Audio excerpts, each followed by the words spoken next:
We're talking to Knud Andersen from the island of Bornholm in Denmark. You've just given a very interesting presentation to the event here relating to how your island has gone effectively green and why it's done it. Would you tell us about your bright green island plan that you've been implementing? Yes, the main idea is to use modern green energy almost 100%, but we know quite well that that's maybe not possible.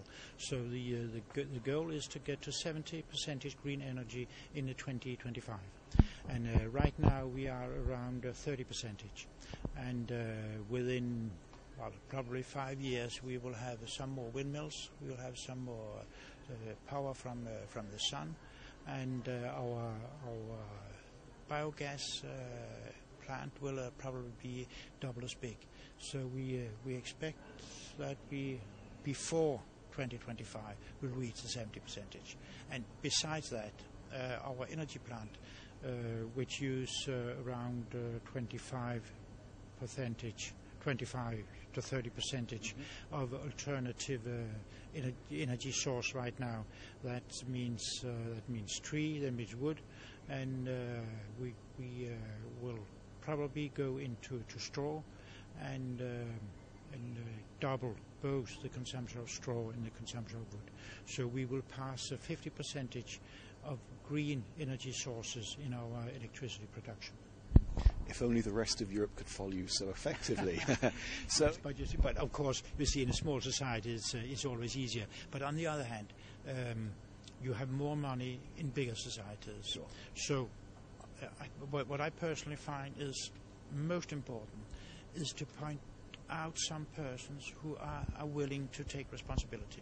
It's easy as a politician, as myself, just, nice speeches, and we have heard for many years in Europe now.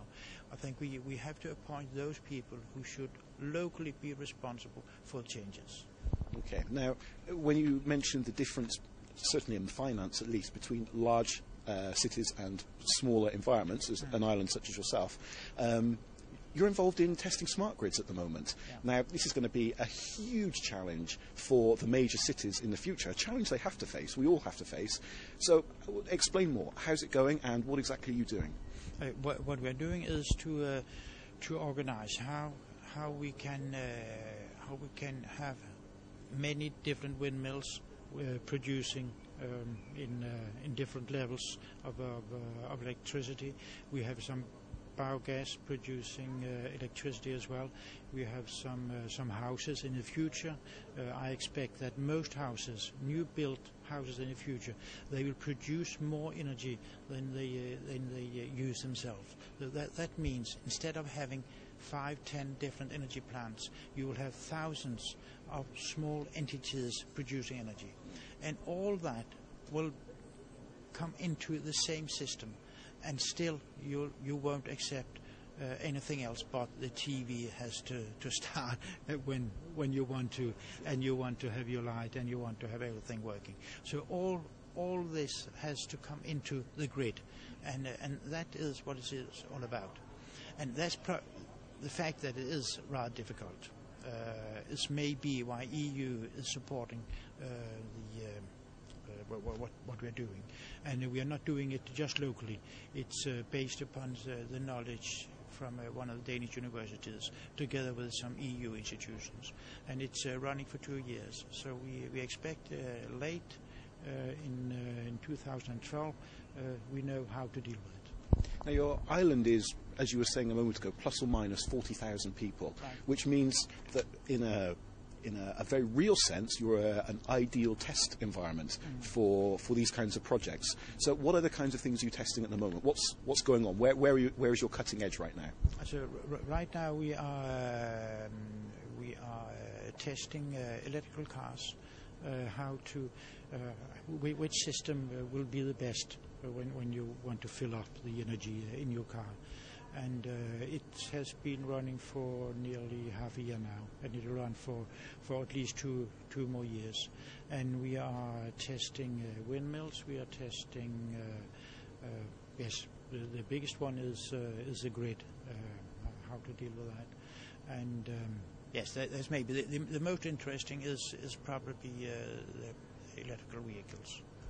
it's going. It's okay. And the project with the biggest perspective is probably within the laundry service. We have one of the biggest laundry service companies in Europe situated on our island, and they have a goal to reduce with 50% the consumption of energy and the consumption of water, and if they succeed, it will have a fantastic it will be very impact, and I think it's that could be really good. It would be really good, and that could be very good for the company as well, because it will be job creating. Excellent. What can I say? Mr. Andersen, thank you very much. It was a pleasure to hear your speech this evening. Thank you.